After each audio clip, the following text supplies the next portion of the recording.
Follow up now on that 8-year-old girl badly injured after leaping 6 stories out of a building to escape from a fire. The fire was at a high-rise apartment building in the Bronx yesterday. CBS 2's Dave Carlin has more from the Marcinia section. This is video taken from the 6th floor hallway looking into apartment 6G, with everything you see charred, out to the balcony, which became 8-year-old Mahogany McBride's only escape. Now that is a beautiful little girl. A beautiful little girl with the heart of a tiger. The heart, she got more heart. I could not do it. Jump out of a, now I'm not gonna say I couldn't do it, but the process, I'm terrified of heights. That's one of my things. I'm terrified of heights. Like, you know, just looking off a balcony, like even if it's, you know, just that 6-story balcony, I couldn't get on that balcony. That's how terrified of heights I am. So salute to this precious little, beautiful little angel with just the will to survive. After leaping 6 stories out of a building to escape from a fire. The fire was at a high-rise apartment building in the Bronx yesterday. CBS 2's Dave Carlin has more from the Marcinia section.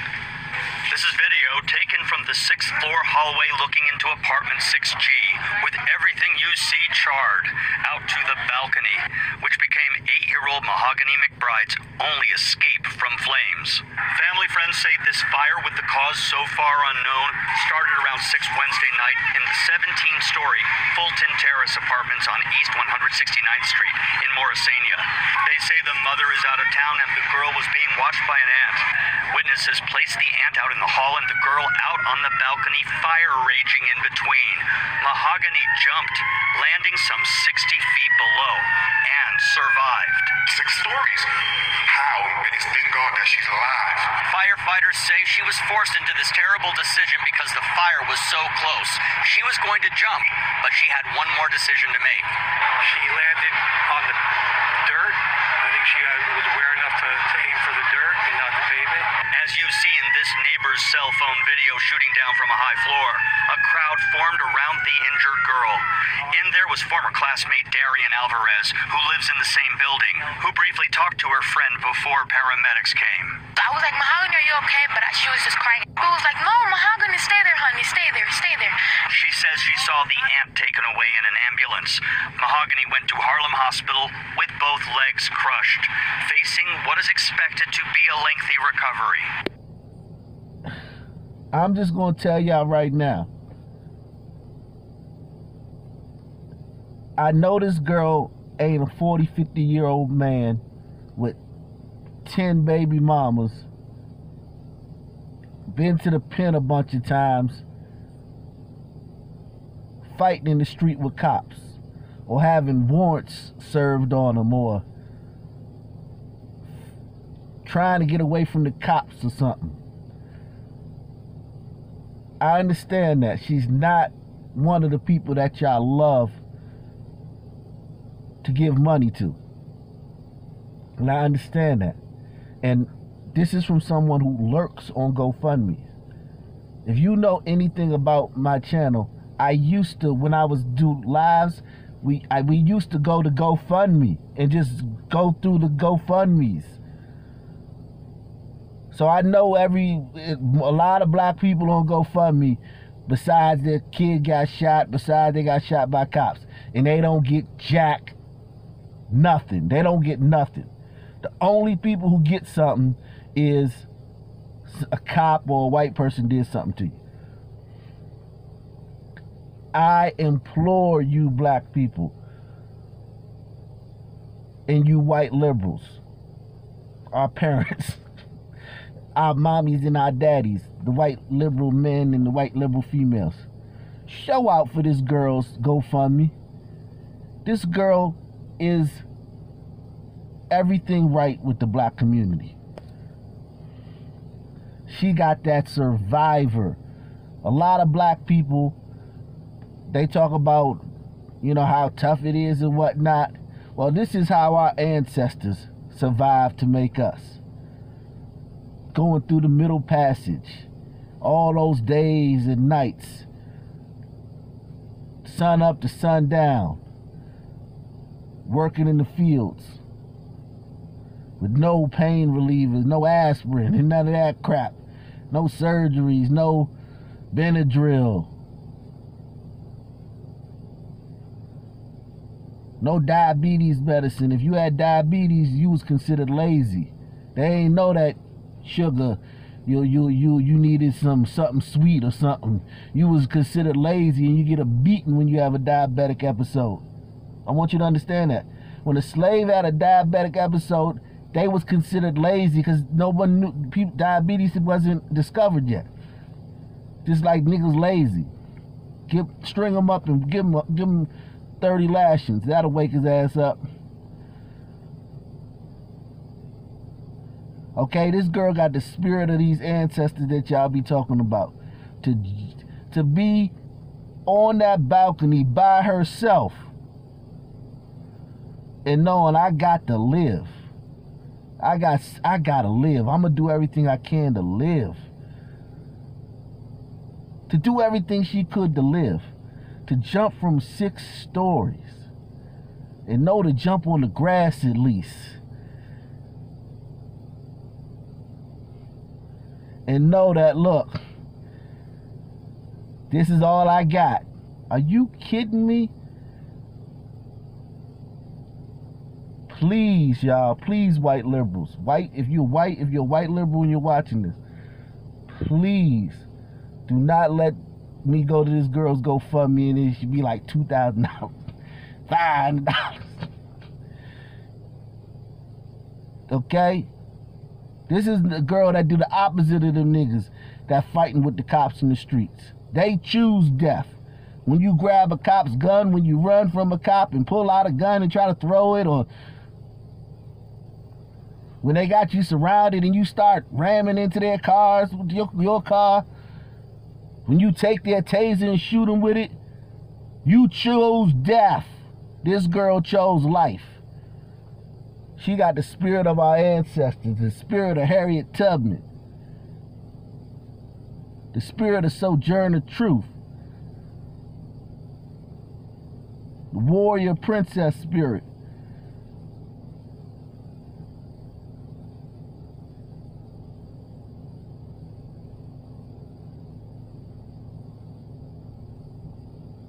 I'm telling you now, I'm going to put something on this girl's GoFundMe. I mean, it's only right, man. She's not a junkie. She's not a crackhead. She ain't got 10 baby mothers. She ain't been to the pen 4 or 5 times. She don't have a bunch of open charges and warrants. But I'm still, as a black man, going to support her. Because we got to break this pattern where we only support thugs and criminals and grown-ass people fighting with cops. So, baby girl, whoo, Lord Jesus, salute. As you see in this neighbor's cell phone video shooting down from a high floor, a crowd formed around the injured girl. In there was former classmate Darian Alvarez, who lives in the same building, who briefly talked to her friend before paramedics came. I was like, Mahogany, are you okay? But she was just crying. Boo was like, no, Mahogany, stay there, honey. Stay there, stay there. She says she saw the aunt taken away in an ambulance. Mahogany went to Harlem Hospital with both legs crushed, facing what is expected to be a lengthy recovery. She more painted than me, because I don't think I'm going to jump. Extinguishing the blaze were about 100 firefighters. Smoke and water damage are keeping many residents away as cleanup crews mop and scrub. So there is anguish here, but mostly amazement that a brave girl did what was desperately necessary and recovers, so she one day tells her amazing story. In the Morrisania section of the Bronx, Dave Carlin, CBS 2 News. Now, 7 firefighters and 1 other building resident suffered minor injuries. I know things look like pretty much clear right now because there were 2 cars out here earlier, but it was not this case just a few hours ago. I want you to look at this video. This is what Clark Street looks like earlier. Again, the silver Chevy Malibu is out here. It has at least 3 bullet holes on its right side. On the other side, the driver's side is so clearly mangled. There's a bullet hole on that side too. And further down, down. That's the Jeep here on Clark that we didn't see this morning because that Jeep has been towed. You can see it's also badly damaged. And here is what we know about what happened and what led up to this mess. According to police, 3 men were driving in the silver Chevy Malibu around 11:20 last night in Bronzeville when someone in another car, some unidentified car, started shooting at them. A 21-year-old inside that Malibu was hit throughout his body. The driver of the Malibu tried to get him to the hospital, but crashed into the Jeep here on Clark Street. And that is when an Uber driver who just happened to be passing by, he stopped, picked them up, and drove them to Northwestern Hospital. So again, there were 3 people. Smash, but salute to that Uber driver, man. And you know what's going on with Uber drivers in Chicago. They get whacked out. Like, they dropping like flies. Brothers is just calling up Ubers and killing the Uber drivers. They're getting carjacked all the time. I've done videos on that. If you subscribe to the channel, make sure you hit the notification bell and switch it to all. There are 3 categories. Hit it to all so you're notified all the times I post on this channel. And also subscribe to all my channels, because I've covered this situation with Uber drivers in Chicago. Brothers is killing them. It's so bad that now they're making people show ID. You have to show ID when you get in the Uber now. Even though you don't have to show it when you vote, you have to show ID to get in the Uber, because it's so bad. All the things, the carjackings and the shootings that are happening to Uber drivers. For this Uber driver to see some brothers in need and go and rush them to a hospital, man, salute to that Uber driver, man. People just doing amazing things all the time. Amazing people, man. We talk a lot about the riffraff on this channel and the things that are wrong in the community. And though that's just part of the story, it is true. There's a lot going on, but there's a lot of people in our community, black, white, especially if you live in these cities like I do, these big cities, these metropolises. There's a lot of good people, a lot of people waking up and going to work every morning. That's who this channel is for. This channel is not for junkies and drug addicts and rehabilitation and homeless people and all that stuff. Great. Salute to them. There's 1,000 programs for them, 1,000 channels for them. Gangsters and all that stuff. This channel is for people that wake up 5:30 in the morning and start getting ready to go to work and walk to the metro station or go outside and get in their car and drive to work and get off at 5 and then get home at 6. And nobody cares about those people. Nobody cares about the Uber drivers of the world. The people, everybody cares about somebody getting shot by a goddamn cop, or somebody with mentally ill or some shit like that. Nobody cares about the man or the woman that gets up and goes to work every day and then sees some niggas that got shot. Some Negroes that got shot up, crashed on the side of the road, and goes, gets them, puts them in their car, and drives them to a hospital and saves their life. Nobody talks about these people. And the people he saved, you think them niggas he saved gonna go on make a YouTube video? I want to thank this person. They don't say jack. They not gonna say nothing.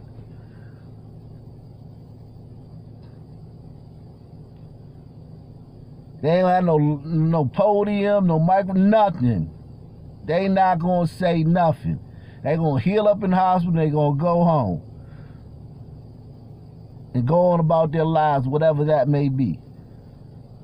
Side is so clearly mangled. There's a bullet hole on that side too. And further down, that's the Jeep here on Clark that we didn't see this morning because that Jeep has been towed. You can see it's also badly damaged. And here is what we know about what happened and what led up to this mess. According to police, 3 men were driving in the silver Chevy Malibu around 11:20 last night in Bronxville when someone in another car, some unidentified car, started shooting at them. A 21-year-old inside that Malibu was hit throughout his body. The driver of the Malibu tried to get him to the hospital but crashed into the Jeep here on Clark Street. And that is when an Uber driver who just happened to be passing by, he stopped, picked them up, and drove them to Northwestern Hospital. So again, there were 3 people in the silver Chevy Malibu, which is still behind me right now, but I know you can't see it because of that police car. 3 people were in that car. 1 person did not have any injuries. The driver of that car had injuries to his legs. He was treated for that. But another person, the 21-year-old man, he is in the hospital right now in critical condition. And according to police, so far, no arrests in this shooting.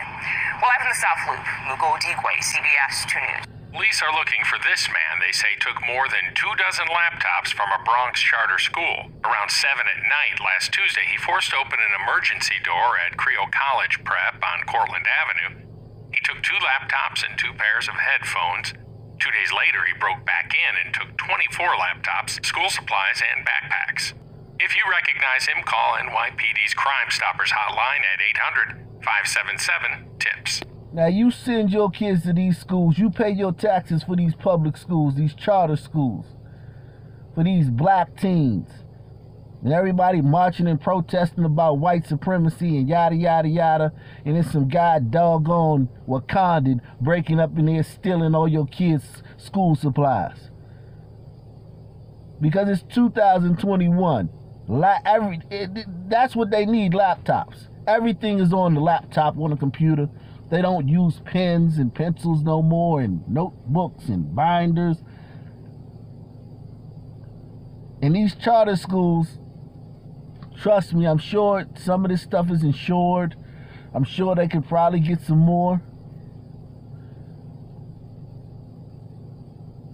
But these schools have a budget. Like, they might not be able to get no more. He's stealing from kids. And we live in a community where turning him in is snitching. You snitching. He done went in there one day, stole 2 laptops, left, came back another day and stole 24 laptops. And listen, I'm not trying to act holier than thou. At one point in my life, I was a kleptomaniac. I was very young, but I was bad, man. We steal all the if it wasn't nailed down, we were stealing it. And I get it. Times get hard, and I get it. He probably looking at this as a victimless crime, but it's not. And I'm definitely not trying to sit here and act like, oh, I never stole nothing, because I did. I stole a lot. Yes. Okay, and enjoyed it. But this guy's stealing from kids, and these kids need their laptops back, and I'm sure he sold them. But see, the thing about those laptops for them schools, yeah, well, he can probably get, whoever buys them can get them scrubbed. I mean, 26 laptops from school kids. And then the school got to go through the budget and got to see if there's enough money in the budget to replace them, and yada, yada, yada, and this, that, and the third. But it's going to be a period of time, even if the kids get the laptops back. It's going to be a period of time until the bureaucracy of the charter school system can get the funding to go buy them and get some more to replace them. These kids going to be without, maybe permanently, or at least for a period of time. He took 2 laptops and 2 pairs of headphones. 2 days later, he broke back in and took 24 laptops, school supplies, and backpacks. If you recognize him, call NYPD's Crime Stoppers hotline at 800-577-TIPS.